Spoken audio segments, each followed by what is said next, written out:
buenas tardes.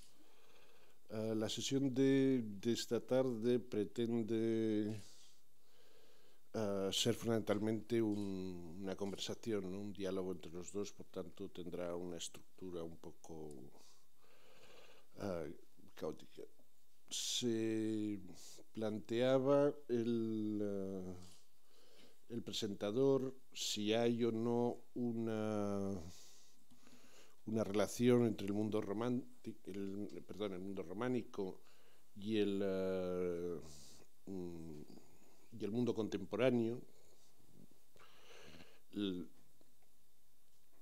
y yo creo que es algo que es más que evidente. Además es una historia que viene a afectar a casi 2 siglos, ¿no? Que es anterior incluso al momento de las vanguardias que en efecto yo creo que centrarán la segunda parte de nuestra conversación, pero se extiende también a rebufo de lo que va a ser toda la recuperación del mundo medieval desde el último tercio del siglo XVIII y fundamentalmente en el XIX, que se centra preferentemente en el mundo del gótico, pero ya digo, a rebufo de forma bastante temprana, pues desde aproximadamente el primer tercio del XIX, va cogiendo también en esa oleada de redescubrimiento del mundo medieval al mundo románico. Me decía el organizador de este ciclo, que estaba ausente de España, me comentaba de la visita de alguien a la exposición, que el comentario final era, dice, caray, cuántos Picassos, ¿no? Hay aquí, ¿no? Y es verdad que yo creo que muchos de ustedes que sabrán de lo que vamos a hablar nos habrán sorprendido, pero otros seguramente sí se sorprenderán en la visita a la exposición, esa impresión enorme de modernidad que da, que no pasaría con otros, de forma tan clara con otros estilos históricos, pero sí es cierto que el diálogo con el románico yo creo que marca de forma tan clara, se refleja de forma tan clara en ciertos estereotipos de la modernidad vanguardista, que hoy nos es casi imposible percibir el románico sin ver un poco ese vínculo con ciertos lenguajes modernos. De todos modos, yo creo que deberíamos empezar a hablar sobre los prolegómenos de esa recuperación del románico en el XIX, que se da fundamentalmente en el mundo de la arquitectura, ¿no? Si quieres.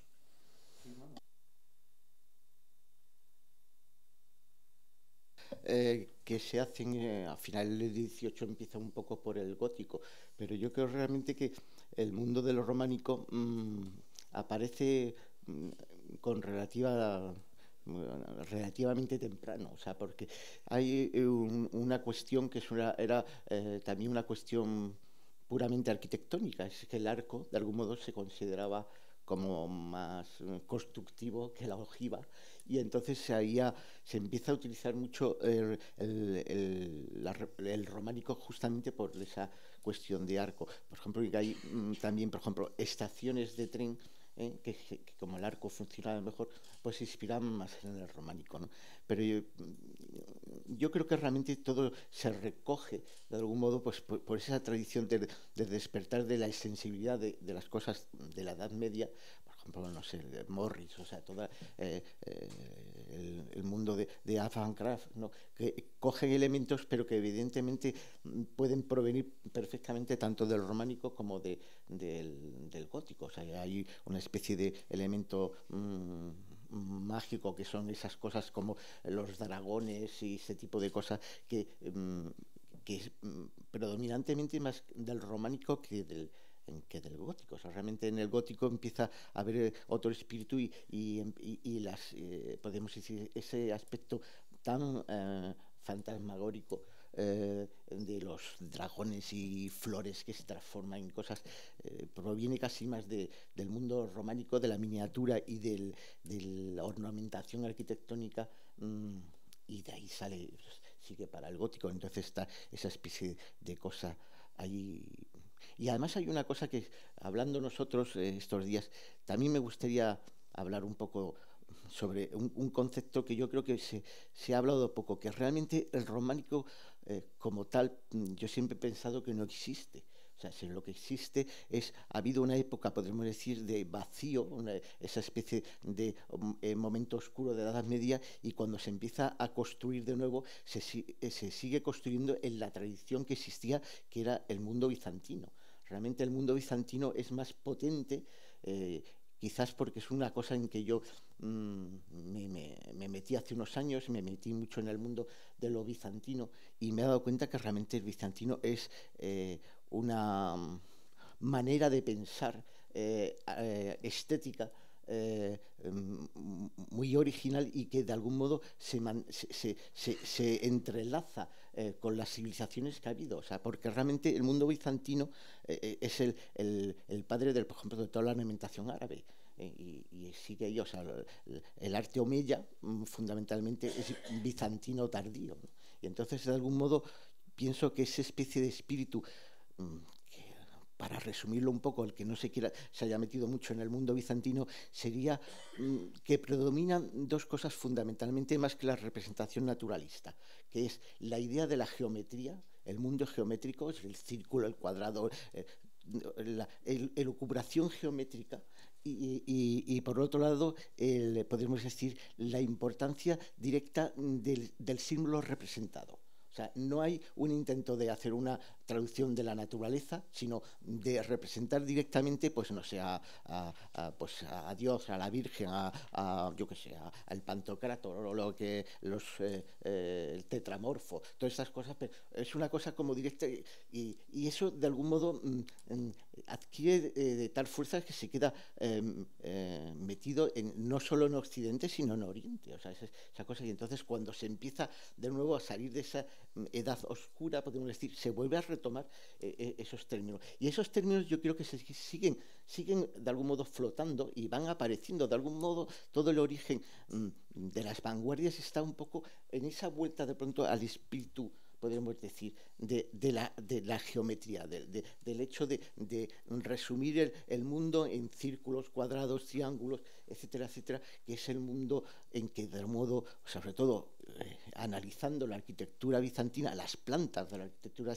bizantina, las plantas de los edificios, es uno de los momentos más creativos que ha habido. Yo creo que hasta que no llega el barroco y Borromini, no se hacen unas plantas tan complejas.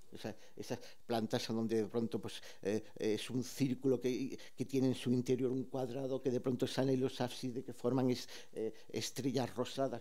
Pero eso son plantas de edificio, no son un dibujo en una pared, ¿no? Esa idea del concepto del espacio tan así, era algo que se recoge en el románico, pero que ya está de algún modo, no sé, en el arte asturiano, en el visigodo, en todo ese concepto existe, y entonces eclosiona. Y justamente lo que va a distinguir el gótico del románico es que de pronto empieza de nuevo un naturalismo, ¿no? Hasta ese momento no había ninguna cuestión naturalista, y yo creo que realmente en la arquitectura, cuando retoma esas cosas, lo retoma por ese orden, podemos decir, geométrico, ¿no? No sé, yo te hablaba, por ejemplo, Sullivan, el maestro de Frank Lloyd Wright, ¿no?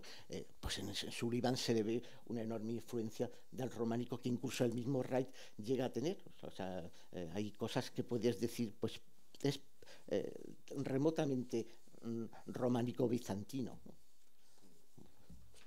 De todos modos, hay una lógica en lo que cuenta sobre el mundo bizantino. Pues vamos a ver, en el 19 el lugar del neorrománico en la arquitectura no es no tiene el mismo estatus en todos los países. Es decir, la primacía del gótico es muy clara en Francia, que hay también, y en Inglaterra sobre todo. Y de algún modo, por ejemplo, en el debate en Inglaterra se admite con posterioridad el románico, pero un poco destinado a la baja iglesia, ¿no? La alta iglesia sería neogótica, pero los edificios menores podían tener un lenguaje neorrománico. Y curiosamente se dice que es más apropiado para las colonias. Y para eso que es... Sí, hay una cosa que también en esto muy curioso, que es eso, que de algún modo cuando se plantea la Catedral Católica de Londres, como de algún modo el gótico estaba unido a la iglesia anglicana, pues cuando se hace la catedral se hace en románico bizantino para distinguirlo también del gótico, que de algún modo era la iglesia, podemos decir, oficial. Y también era un estadio anterior, ¿no? Sí, sí. Pero te decía que así como en Francia e Inglaterra la primacía es clarísima del gótico, no es tan así en Alemania. Por ejemplo, en Alemania la recuperación del románico aparece prácticamente coetánea con la del gótico y da lugar a un estilo que es el Rundbogenstyle, que es el estilo del arco redondo y que reivindica toda la arquitectura anterior al siglo XIII, que para los románticos alemanes es, dijéramos, la que más se identifica con el Valle del Rin y con Baviera, y que tiene claras influencias italianas, porque sí. Italia es el país donde el gótico no triunfa para nada. Sí. No triunfa históricamente. Es decir, en Italia, que decir, el estilo nacional que un poco reivindica la Italia del Risorgimento es la recuperación del románico lombardo, que está muy cercano del mundo bizantino. Sí, además una cosa curiosa respecto también al nombre románico. El nombre románico viene porque de algún modo pretendía ser como la arquitectura romana, y entonces viene la historia aquí. Y además esto que dices de Alemania es una cosa muy curiosa, que haya estado en Múnich.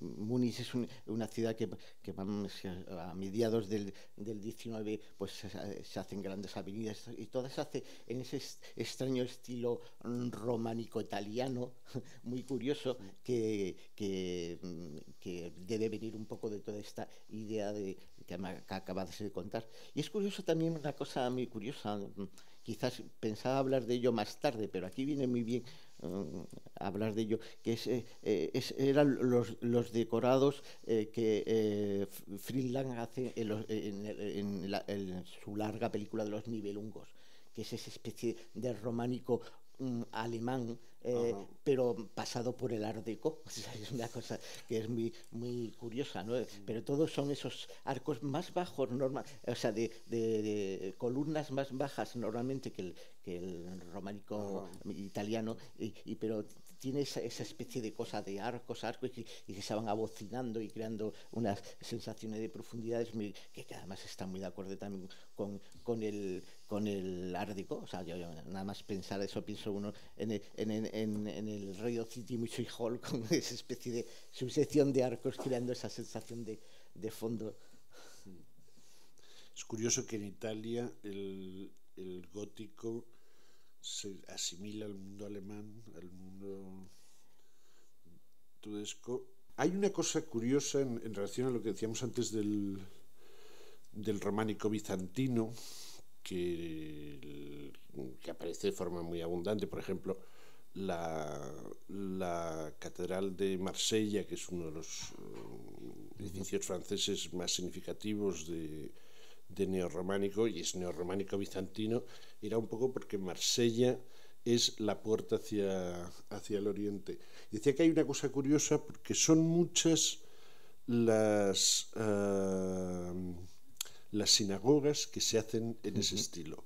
Las sinagogas se suelen hacer o en estilo neomorisco, porque, claro, evidentemente no había un estilo judaico, y de hecho en las polémicas que se suscitan en torno a la construcción de las sinagogas por parte de las comunidades judías, se piensa que no puede haber otro estilo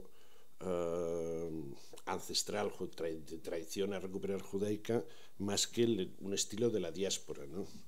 Y entonces hay otra historia muy divertida en las comunidades judías en Estados Unidos, como en el fondo les molestaba un poco lo de los otros pueblos del libro, o sea, o asimilarse al mundo árabe o asimilarse al mundo bizantino románico, y entonces encuentran una solución los judíos americanos en ese momento del eclecticismo, que es el neoegipcio. Es un poco como si anticiparan el mundo de los 10 mandamientos del siglo de 1000, ¿no? Sí, vamos, es muy curioso.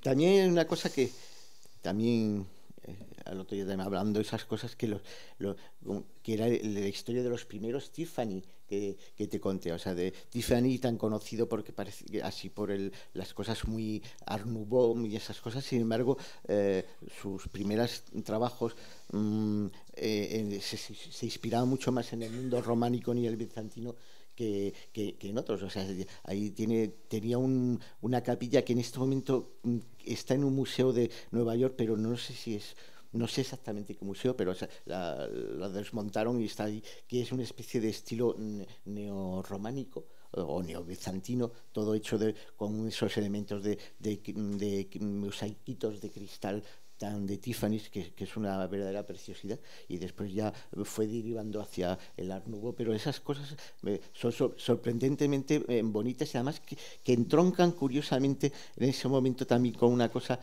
que supongo que cuando hablemos tendremos que llegar, que es el románico como entra en la secesión vienesa. O sea, que también es o sea, de las influencias que asimila un poco, no sé, Otto Warner, ¿no? En sus edificios y sus decoraciones se basa mucho en el mundo románico bizantino, no sé si no en el gótico, sino en esa cosa, quizás por lo que he dicho antes, por lo de la intrínseca geometría que conlleva eso. Bueno, es curioso que decías antes lo de Tiffany's. En Estados Unidos el neorrománico fue importantísimo. Aparece más tarde de la influencia del neogótico, pero va a tiene un éxito inmediato cuando empiezan a aparecer edificios importantes. El primer edificio importante, que es el Smithsonian, porque la crítica de arquitectura considera que es, en esa línea tan pragmática de los americanos, que es más económica, más adecuada a los nuevos materiales, de más fácil diseño, más austera en la ornamentación y tal, y por ahí un poco es donde se gesta el nacimiento del movimiento moderno. Sí, claro, y lo de Sullivan. Sullivan hace un gigantesco pabellón que no sé si era de la energía o algo así, en la feria esta colombina que se hizo en Chicago, que fue una feria de esas universales, de las más increíbles. Hizo un gran edificio bellísimo que se derribó como prácticamente todo lo que se hizo en esa feria y era de este estilo. Yo creo que debía de ser algo que de algún modo se le veía más moderno de algún modo que el otro. Me acuerdo, el edificio lo puedo recordar mentalmente, era una especie de rectángulo muy grande con un gigantesco arco inmenso que luego servía de entrada al edificio. Era un edificio precioso que luego evidentemente se nota en los primeros edificios de Wright con esa influencia, esa especie de cosa cúbica con arcos que marca tanto la arquitectura de Sullivan. Bueno, Wright admira también mucho a un arquitecto que es Henry Hobson Richardson, que es como la estrella del neorrománico, que tuvo además una carrera muy corta y que es un poco el primer arquitecto que rompe en Estados Unidos las fronteras de la profesión y se convierte, como luego le pasará a Wright, en una estrella mediática, por así decirlo. El neorrománico era enormemente popular. Y la senda a la modernidad, un poco como en Francia, será a través del gótico, a través de Viollet-le-Duc, sienta un poco la conciencia contemporánea de la arquitectura. Pues podemos ir empezando ya a hablar un poco de pintura. Sí, salir del pasa mundo. Que lo de la pintura, eso sí que es manifiestamente posterior, ¿no? Porque hay románico en la pintura del 19, pero en el plan historicista. Efectivamente, es el decorado de una escena de historia en los pintores de historia, o es un elemento del paisaje en los paisajistas. Yo creo que cuando lo primero que dar un modo claro se ve esto es en la escuela de Pont-Aven. Yo creo que sí que realmente vemos que realmente hay una influencia directa sobre la pintura sobre el lenguaje. Sobre el lenguaje.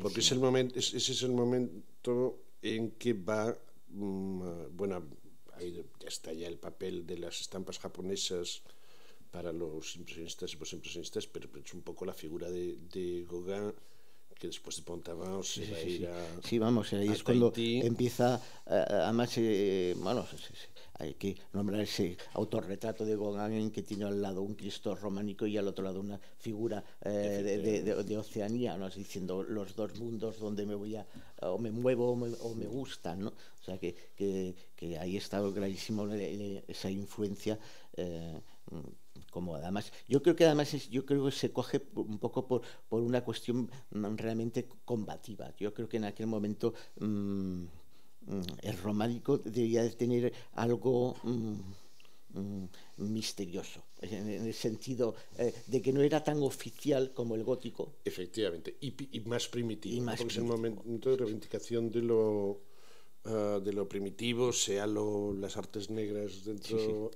de nada, o las artes oceánicas. Pero también yo creo que el románico tiene una cosa semejante a lo que va a tener la escultura ibérica. Siempre se habla de que una de las influencias en el precubismo va a ser, que es un poco, yo decía un poco parafraseando la canción de Toy Story, hay un primitivo en mí, ¿no? Hay un amigo en mí, un primitivo en mí.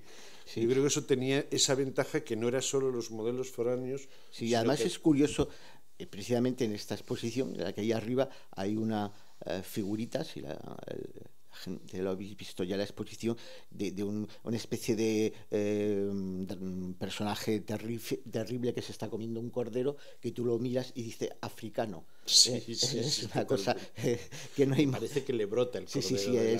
Y entonces realmente hay una especie de unión entre las imágenes, podemos decir, primitivas, entre comillas, africanas, con esas imágenes que están viendo ellos en las iglesias y demás. Que curiosamente, una de las cosas que también hemos estado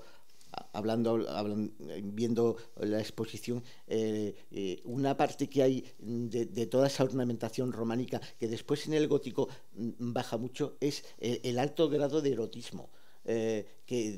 Había una publicación que se hizo hace ya un montón de años, que ha desaparecido, y sería maravilloso que la volviesen a reeditar, que era se llamaba El erotismo en el románico, y entonces eran imágenes verdaderamente fuertes, no eran cosas así como veladas, podemos decir.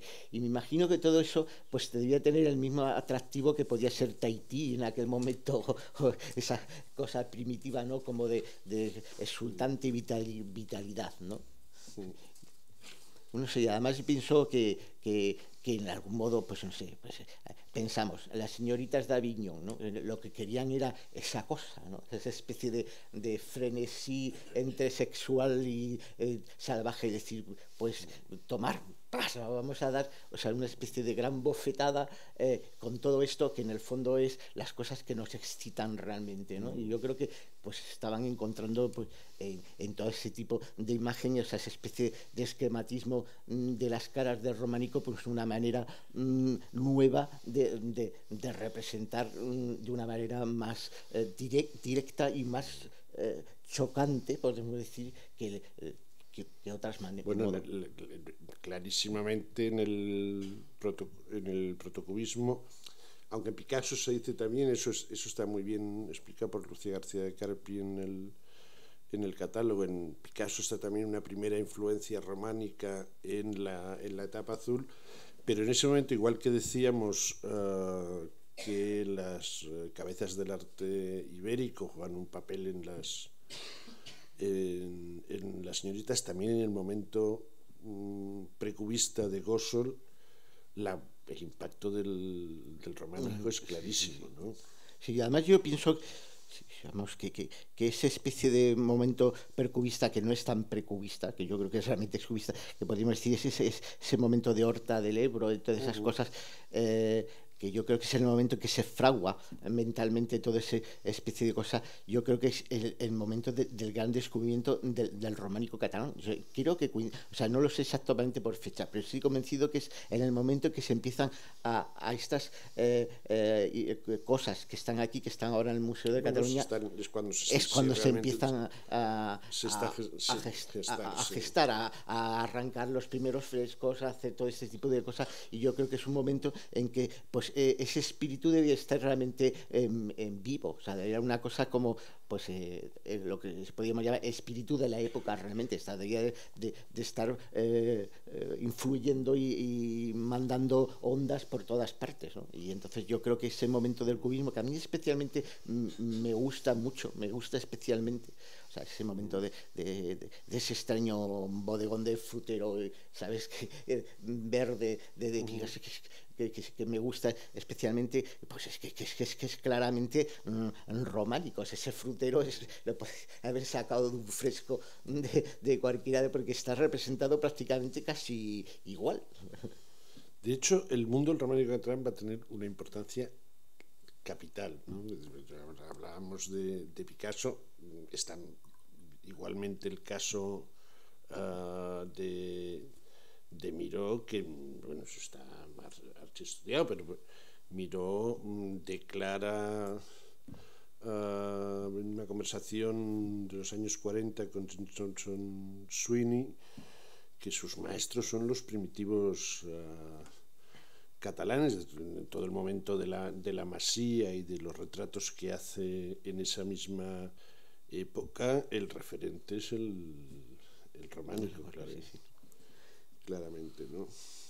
Hay otra cosa yo creo que también muy interesante para recargar aquí de esa influencia que va a crear en todo una serie de artistas y de cosas, que podemos decir que es la utilización, podemos decir, libre de la línea. O sea, las líneas que por ejemplo, marcan un rostro o que marcan los pliegues de unas cosas son realmente muy libres, o sea, como no son naturalistas, sino están diciendo, esto es un pliegue. Y ya está, y se hace, al final termina convirtiéndose en una especie de volutita o lo que sea, ¿no? Entonces yo creo que esa manera de dibujar o imaginar en los artistas de este momento deben influir de una manera muy fuerte, porque se está diciendo, mira, puedes hacer pues que sé, digo, una figura humana, pero al final te puedes terminar convirtiendo en una serie de espirales que se terminan convirtiendo después en un puntito así, pues como hacen, pues eso para un artista que crea, pues le está enseñando posibilidades de trabajo. Y entonces yo creo que en ese momento empiezan a ver esas cosas, y naturalmente eso debe estar influyendo de una manera portentosa en todo ese momento, ¿no? Y mucho también el mundo de las miniaturas, ¿no? Por ejemplo, en los expresionistas alemanes es muy importante. Releía yo, pensando sobre todo en el mundo de los expresionistas, releía un pasaje de la montaña mágica, que es justo hacia el centro de la novela, porque la montaña mágica, poco Thomas Mann habla de ese mundo previo a la Primera Guerra Mundial,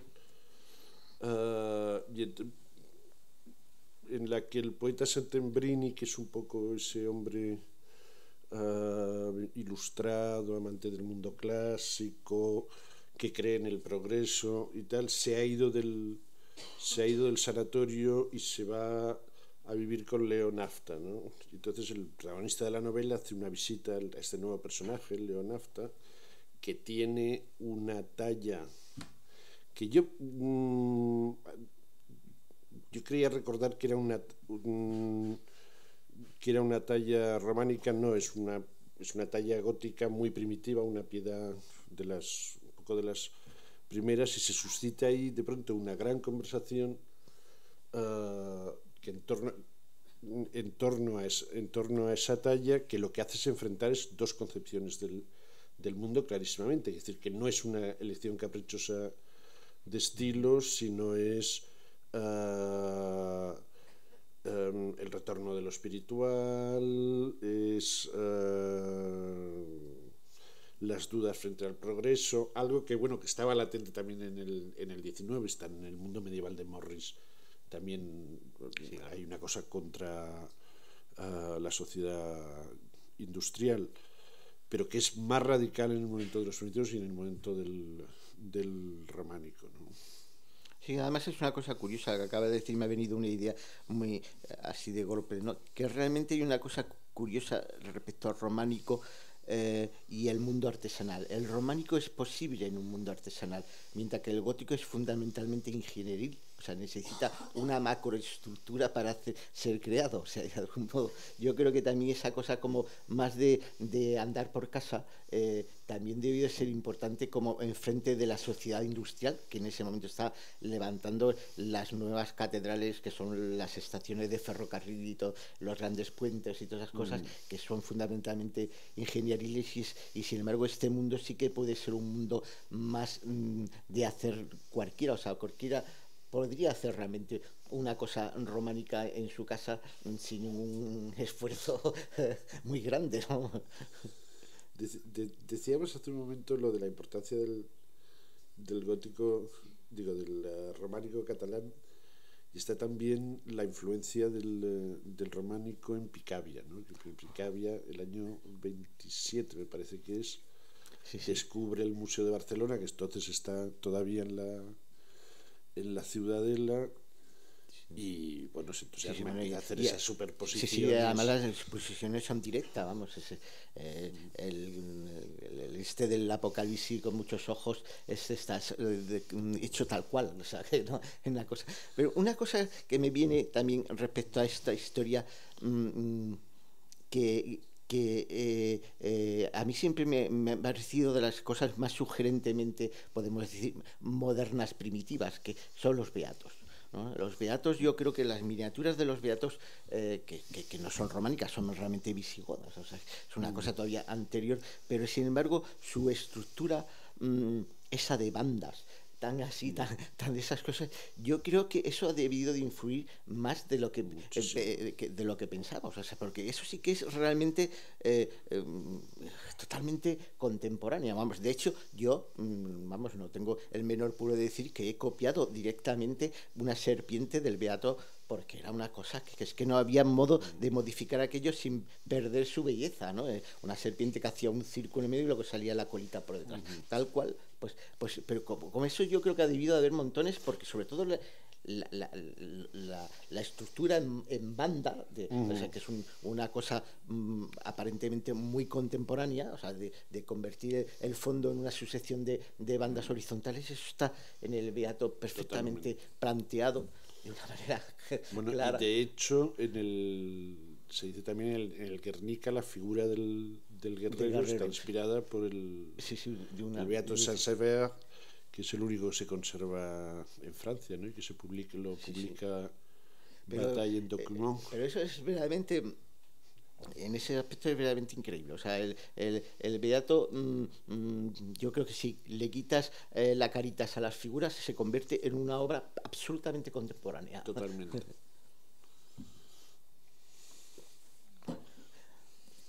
Bueno, por ello vamos. Bueno, además el tema del románico da históricamente mucho juego, ¿no? Porque lo hemos visto en el momento del cubismo, en el momento del Dada surrealismo, vuelve citado Document está continuamente. Document es una revista que se plantea tanto de arte contemporáneo como de arqueología, como de etnografía, y está haciendo continuamente comparaciones. Por ejemplo, se supone que hay una serie famosa de esculturas de Picasso, de Boiseau, que están inspiradas en figurillas también etruscas que aparecen ahí. Luego recuerdo una doble página en el que se hace un estudio, no, una disposición comparativa clarísima de un clé con un salterio medieval irlandés. Es decir, que todo eso se mueve mucho en torno al año 30, pero volverá a florecer en el tema de lo primitivo y del románico, en su caso, también en los años de la posguerra, ¿no? En los años 40-50. Y yo creo que además ese momento, estaba yo ahora pensando, que es un momento en que el románico entra de nuevo de una manera, yo creo que la posguerra, no solo española, sino la europea, marca una entrada tremenda del el románico en el arte, podemos decir, casi cotidiano. O sea, hay una invasión. Y yo creo que viene, por un lado, por una cuestión. O sea, se han destruido muchas iglesias, muchas se están reconstruyendo, sobre todo en Alemania, y entonces el modelo que se tiene para hacer una iglesia nueva, contemporánea, pero que se admita de algún modo su estética, su iconografía, es el románico. Entonces se empieza a hacer de algún modo un románico moderno de los 50, que en este momento pues me vienen imágenes de Alemania, en Colonia, no sé cómo se llama la iglesia, pero es una iglesia reconstruida totalmente, que era una iglesia románica, y se reconstruye en moderno, pero todo el espíritu, tanto de las vidrieras como de la pila bautismal, de todas esas cosas, es contemporáneo, totalmente contemporáneo, pero inspirado totalmente en el románico. Y aquí en España tenemos también muchísimos ejemplos. O sea, en España, no sé, pues la iglesia de Alcobendas, o sea, de los dominicos de Alcobendas, en que, pues, bajo el Cristo de Pablo Serrano, inspiración claramente románica. Lo que hablamos el otro día, el apostolado de Oteiza, en Santa María de Aránzazu, inspiración claramente románica. Y no solo el apostolado, la propia iglesia tiene una inspiración o la Virgen del Camino en León, ¿no? O sea, que también toda la fachada es inspiración claramente románica, pero con un lenguaje totalmente contemporáneo, que además es una manera curiosa de entrar los artistas de vanguardia en España dentro de una cierta oficialidad, porque en ese momento pues el apoyo oficial venía dirigido hacia un arte de inspiración levemente herreriana y una serie de cosas, y podemos decir que la abstracción, el informalismo, todas esas cosas está fuera. Sin embargo, todos estos artistas, que eran artistas contemporáneos, o sea, pues realmente los que fundan El Paso, los que fundan todas esas cosas, entran realmente a hacer cosas en el mundo, podemos decir, oficial, y además de la Iglesia, con el pretexto del románico. O sea, se introduce por ahí, y entonces se empiezan a hacer... Bueno, que era una tendencia que estaba en Europa también, no solo en Alemania, sino también en Francia, pero con la capilla de Matisse en Vence, con Le Corbusier también, con esa otra iglesia de Ossy, donde trabajan desde Roubaud. Y lo más curioso es que todo esto también luego empieza a tirar hacia un lado mucho más popular. Termina siendo... Yo recuerdo en mi infancia pues que en el Retiro se hizo una especie de feria de la jardinería, y entonces se hizo unas falsas ruinas románicas que aún se conservan parte, pero era gracioso, pues se hizo como si fuese un alarde de modernidad, y se hicieron esas ruinas. Bueno, y luego ya los maceteros de Portales, que todos hemos visto neo, neorrománico y todo ese tipo de cosas, el estilo parador, que también era muy dado a la utilización de todos estos elementos del románico, y bueno, y yo creo que hoy todavía se sigue haciendo en cemento, imitando a piedra, brocales de pozos románicos, maceteros románicos, etc. Bueno, y me decías desde que tú te sueles fijar bastante en las tiendas así de artilugios vinculados a la religión, que el estilo moderno, sí, el estilo los moderno estereotipos del estilo moderno siguen siendo románicos, ¿no? O sea, de todo lo que es la ay, que se me ha ido ahora la palabra, ornamentación sacra, todo eso en este momento sigue siendo estilo románico tardío. O sea, desde ese, por ejemplo, el cordero místico en un circulito, pues exactamente igual, vamos, o los cálices modernos de ahora, de los que se compran porque se siguen haciendo y vendiendo, son inspirados en el románico, todos, o sea, una cosa, y muy dado también a la mezcla, por ejemplo, de la madera y el metal, con esmaltes de no muy afortunado acierto estético la mayoría de esas, pero eso proliferó y sigue proliferando en la ornamentación de las iglesias, en los candelabros, todas esas cosas, siguen haciendo esas cosas que podían haber tomado también otro rumbo, pues no, se han quedado ahí claramente, ¿no? Es una cosa curiosa, ¿no? Hasta tenemos la ornamentación bastante dudosa de la almudena en estilo románico bizantino. Bueno, bueno, sin embargo, la almudena se tiene una cosa muy interesante, ¿no? Sí, el proyecto original del Marqués de Cubas, lo único que se construye es la cripta románica. La cripta románica, que además es un proyecto muy bonito, o sea, lo que está hecho es muy bonito y que se ha usado al culto durante muchísimo tiempo y es bastante hermoso. Que además había una cosa curiosa, porque el proyecto original del Marqués de Cubas, que el resto, o sea, lo que es la catedral, no tiene nada que ver con lo que luego se hace, reproduce un poco esa idea de que el románico son un poco los cimientos del gótico y que sí.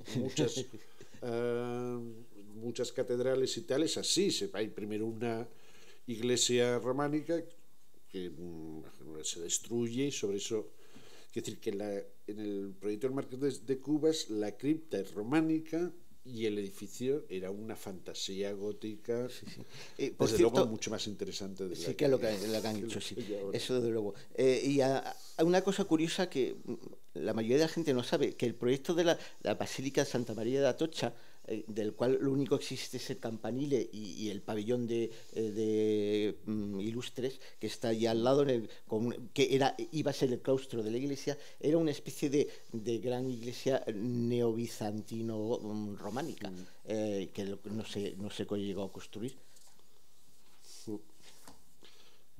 Yo creo que nos hemos dejado alguna cosa. Sí, hemos dejado muchas cosas. Hay otra de las cosas que nos hemos dejado, que es una cosa de la que hablamos, es la relación que hay con el cómic. O sea, yo pienso que es una cosa que yo lo veo claro. O sea, realmente una de las cuestiones que tiene podemos decir, el mundo bizantino y el románico es que de algún modo tenía que contar a la gente una historia, porque la gente no sabía leer, no tenía acceso a los libros, y entonces pues tenía que contar esa historia, y entonces se inventa un lenguaje plástico muy directo, que sobre todo en pintura termina siendo algo como un precómic.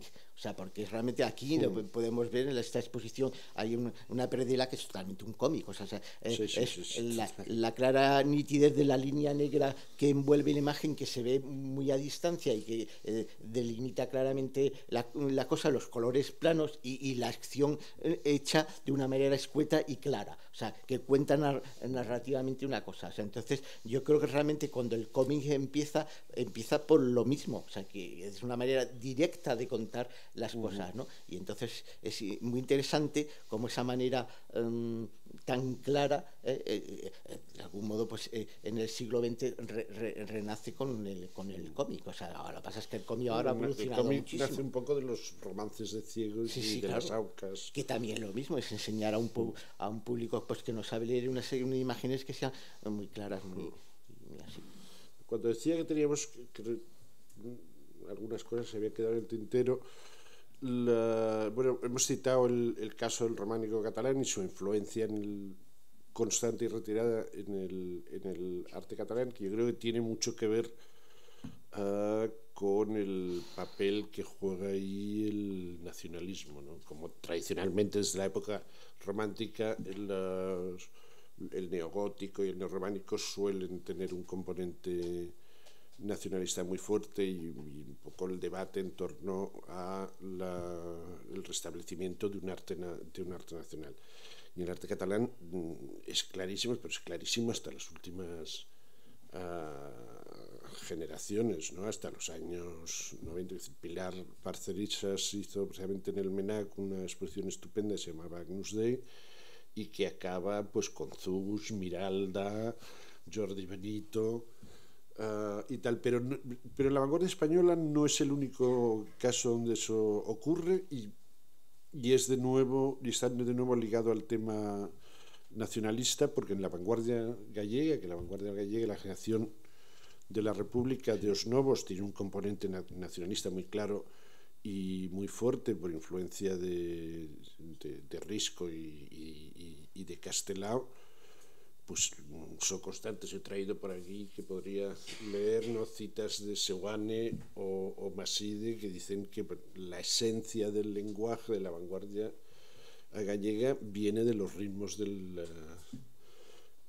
románico, y curiosamente cuando en los años 80 aparece la generación de Atlántica con los Leiro, Menchulamas, Moldes y tal, vuelven a coger elementos románicos, ¿no? Un poco intentan enlazar con aquella vanguardia y vuelven a coger ese referente ancestral nacional que es para ellos también el... Sí, además no sé, el mundo, por ejemplo, de la escultura, ahí está ya de una manera evidentemente clara, tanto en Leiro como en Paz, es la utilización de pronto total. Cosa tan evidente.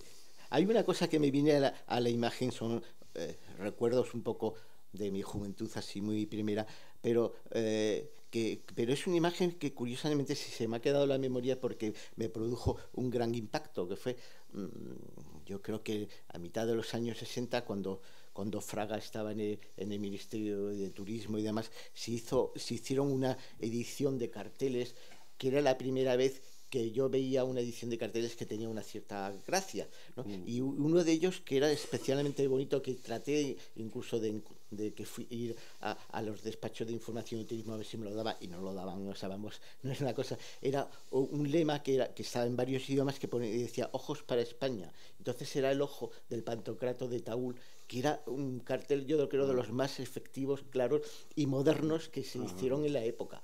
Y además que era una imagen, porque vamos, parecía totalmente pues como un Picasso, y como en aquel momento todavía no se podía poner un Picasso, aquello era más Picasso que Picasso, y además extraordinariamente efectivo a nivel visual, era un ojo que te miraba, y ese lema, ojos para España, que era realmente, bueno, pues no estaba mal.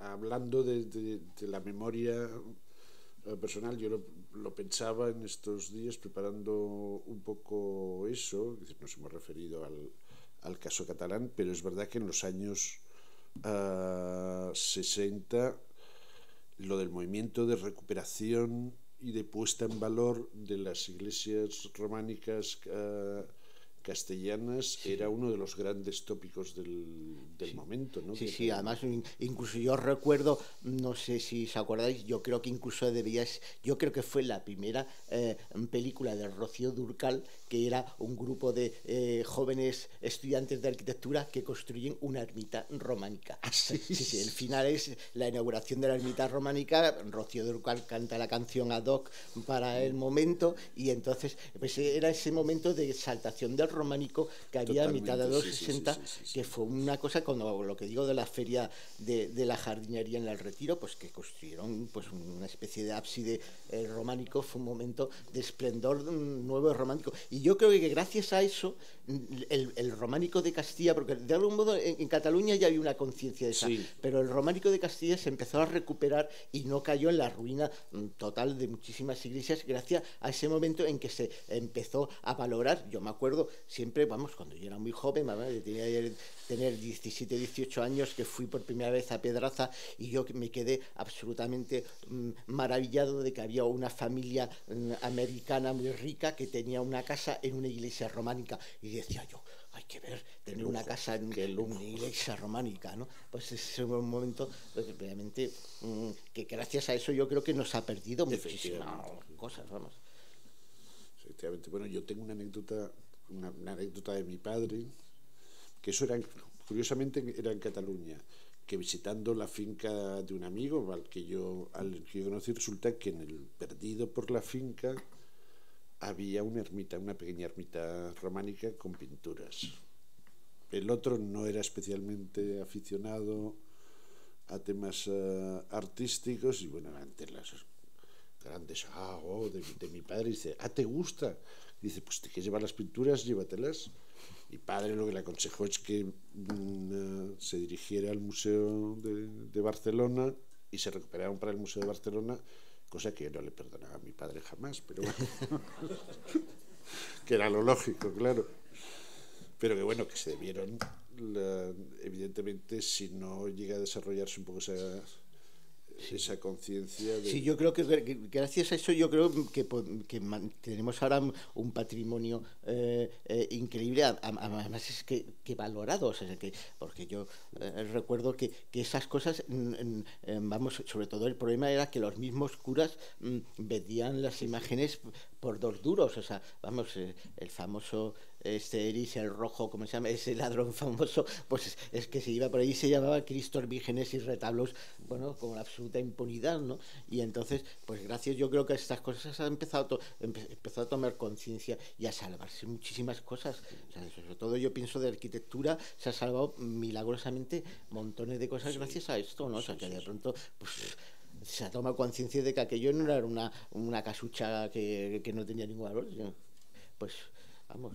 Y además yo creo que también eso ha sido también, yo creo, una de las aportaciones para mí también de la generación moderna, o sea, de la generación anterior a la mía, a tomar conciencia de esas cosas, ¿no? Porque gracias a que ellos se veían belleza en eso, se logró transmitir también que eso era bello para los demás, o sea, porque yo creo que es una de las pocas, yo creo, labores que podemos hacer los artistas en la vida, decir, mire usted que eso es muy bonito, no lo vaya usted a destrozar, porque es lo único que podemos hacer. Mira, en relación con eso hay un último tema que yo quería tocar. Bueno, estos días que he estado leyendo un montón de cosas, hay una edición de Flammarion que recupera un texto de los textos principales de Baltrusaitis sobre el románico, y también miscelánea de materiales inéditos y tal. Y toda la primera parte es un así llamado, lo que da nombre al volumen, un retrato de Surgis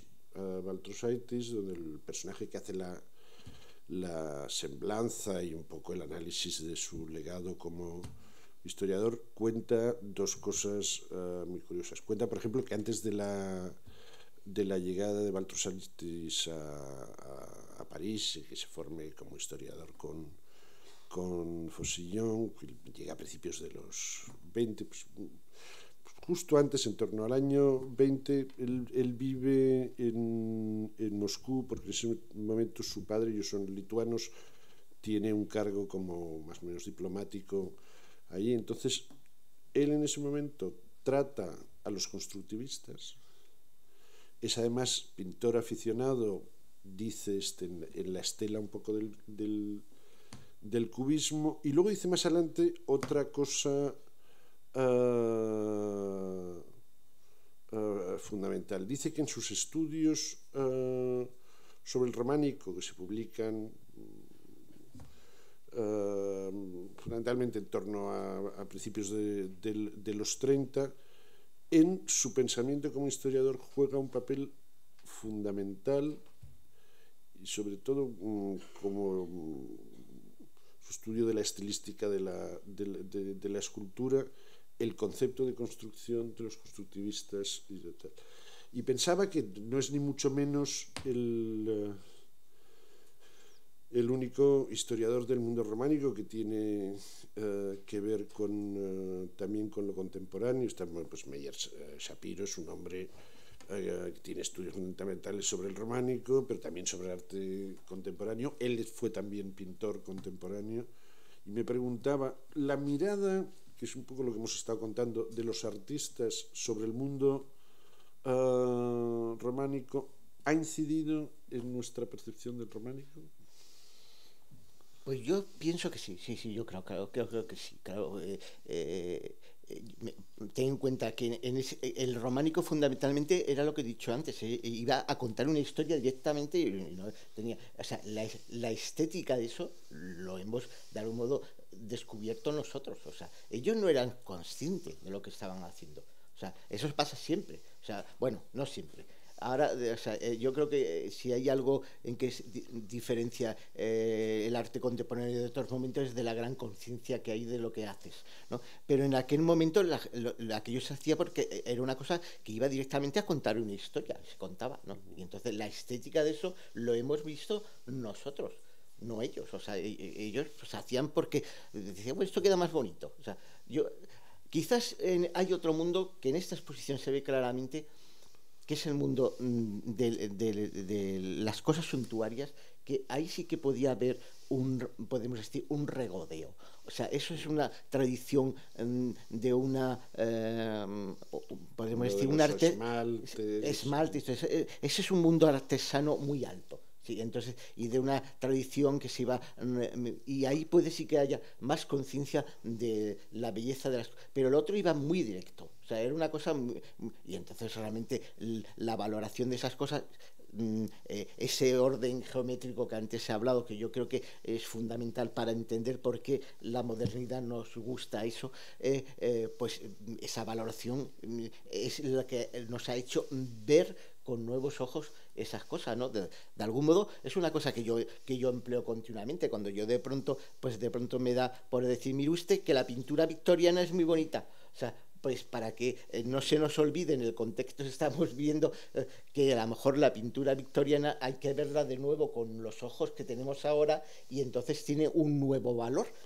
Y entonces pues esa nueva manera de ver las cosas yo creo que es fundamental yo creo que la vigencia del románico, estas cosas que ahora lo vemos nosotros y que nos encantan, pues en un determinado momento era una cosa que no tenía menor trascendencia estética, o sea, la menor la vemos nosotros ahora.